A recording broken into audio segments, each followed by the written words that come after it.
Si usted recuerda, la semana pasada despedíamos nuestro relato de la Reconquista con una escena de impacto.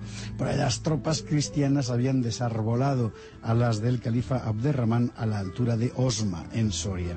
Pero dejábamos abierta una pregunta elemental. ¿Y qué se le había perdido a Abderramán en Soria? Bueno, hoy vamos a contestar a esa pregunta y veremos que el objetivo final no era Soria, era Navarra. Y vamos a asistir a una de las jugadas políticas más audaces del califa cordobés.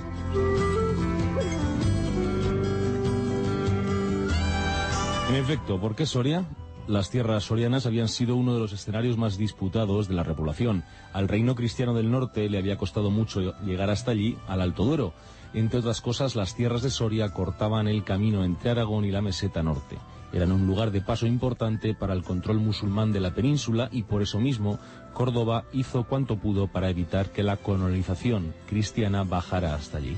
Ahora bien, lo que estaba en juego en ese momento era algo más, y el propio Abderramán nos desvelará el misterio cuando al año siguiente, verano de 934, repita la operación.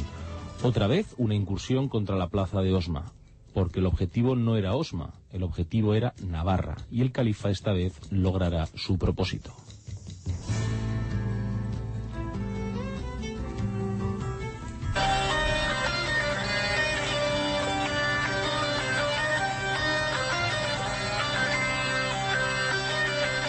Bueno, ¿qué tenía Navarra para despertar la codicia del califa?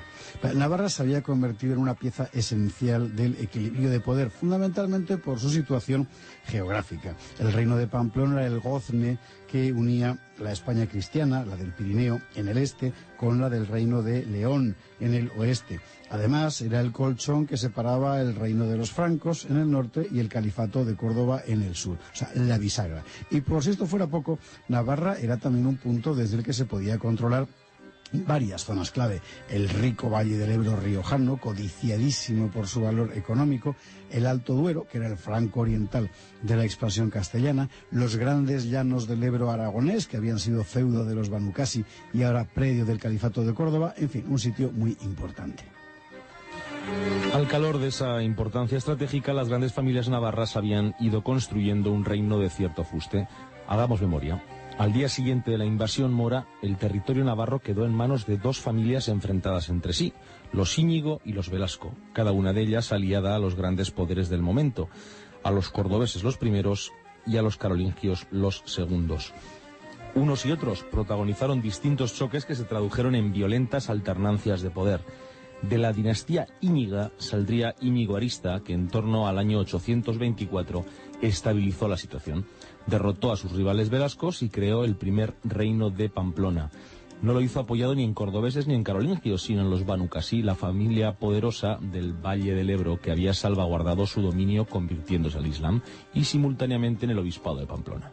Así, en esa ambigua posición nació y creció el reino de Pamplona. Después el paisaje fue cambiando. Navarra volvió los ojos hacia el reino de Asturias, los reyes de Oviedo se casaron con princesas de Pamplona y la alianza entre las dos coronas, Oviedo y Pamplona, se convirtió en una constante de la Reconquista. Vamos a recordar que la última gran jugada de Alfonso III el Magno, según acababa de empezar el siglo X, fue promover un golpe de Estado en Pamplona para apartar del trono al anciano Fortún, que era muy proclive a pactar con los moros, y encumbrar a la dinastía Jimena, una tercera familia, en la persona de Sancho Garcés y su esposa Toda Aznar. Se llamaba así, Toda. Bueno, a partir de ese momento, Navarra y León no solo compartieron sangre real, sino que además combinaron sus operaciones militares y políticas. Y Sancho Garcés no perderá la oportunidad. Va a extender sus dominios hacia Aragón y La Rioja, territorios que quedaron bajo la órbita de Pamplona.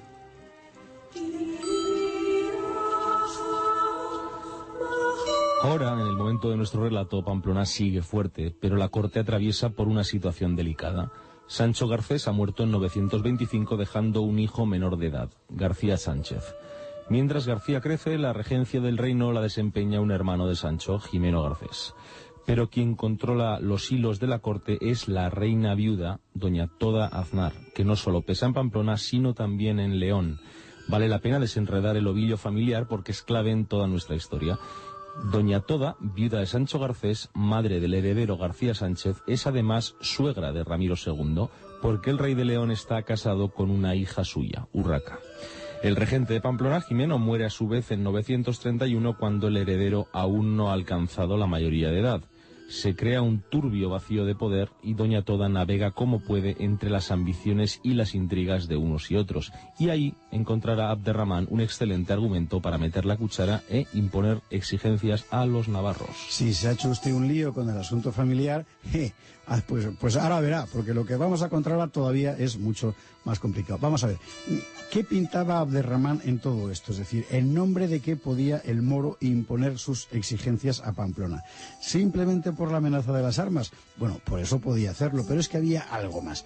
Abderramán podía plantear sus exigencias en nombre de la sangre, de su sangre, porque resulta que Abderramán III era sobrino de la reina navarra Doña Toda, que no solo era viuda, madre, abuela, tía de todo lo que ha contado Lartón, sino que además era tía del propio califa de Córdoba. En ese sentido, el califa de Córdoba podía plantear nada menos que una reclamación del trono navarro. Vamos a ver por qué.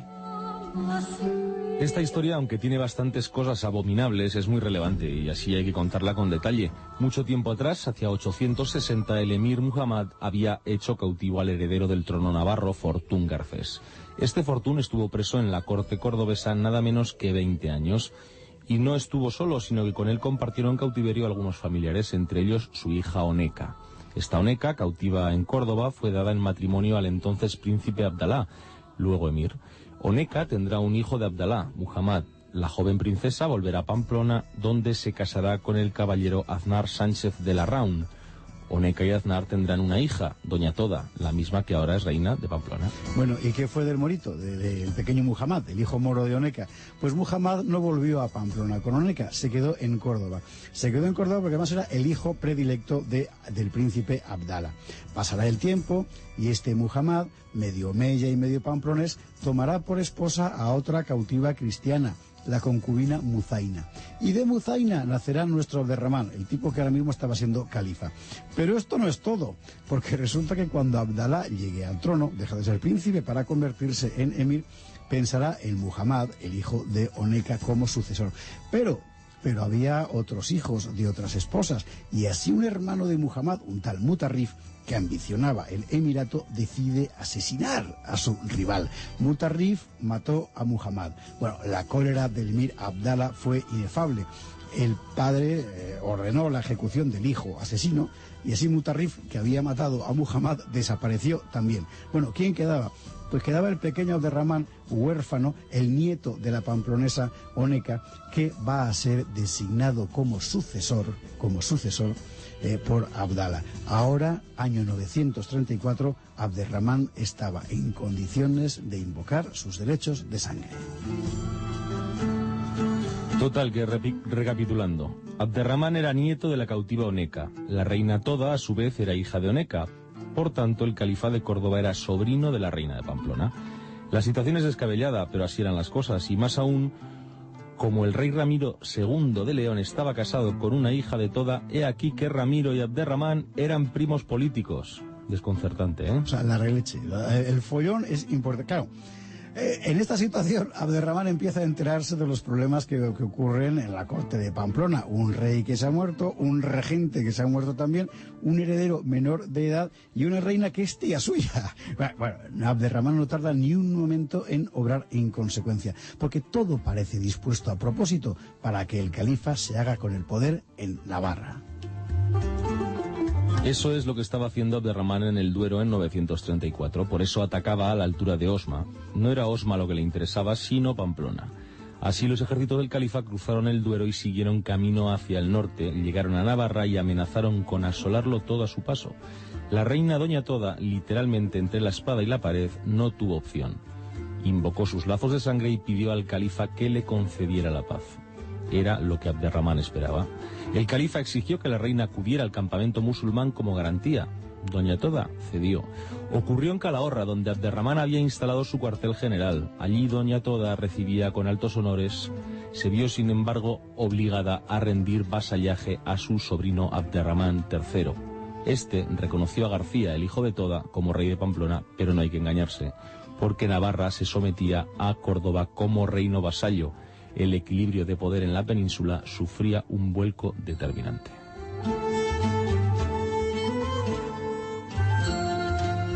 Pero el episodio no acabó aquí, en este jaleo familiar, porque Abderramán, en el camino de vuelta, aprovechó para arrasarlo todo. Pasó por Álava y la asoló. Marchó después contra Burgos y luego contra el monasterio de Cardeña, y allí mandó matar a 200 monjes.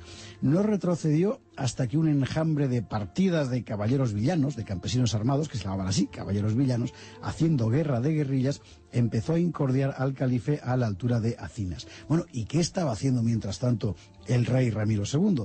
Pues Ramiro estaba camino de Osma para cortar la retirada del califa. Ramiro llegó, en efecto, trabó combate con las tropas musulmanas y les infligió daños de cierta consideración.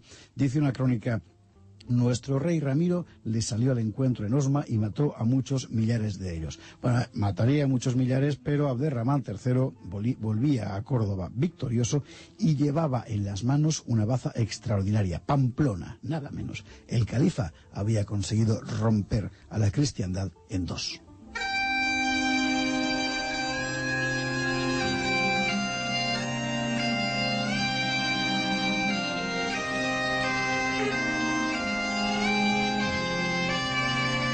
Ramiro, señor de León y de Galicia y de Castilla y de Asturias y de Portugal, reclamaba, recordémoslo, el primer puesto entre las coronas hispanas.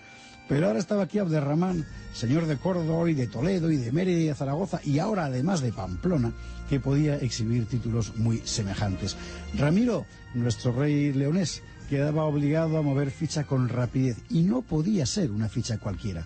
Bueno, lo hará, y realmente demostrará Ramiro aquí un talento superlativo, pero eso lo veremos mañana.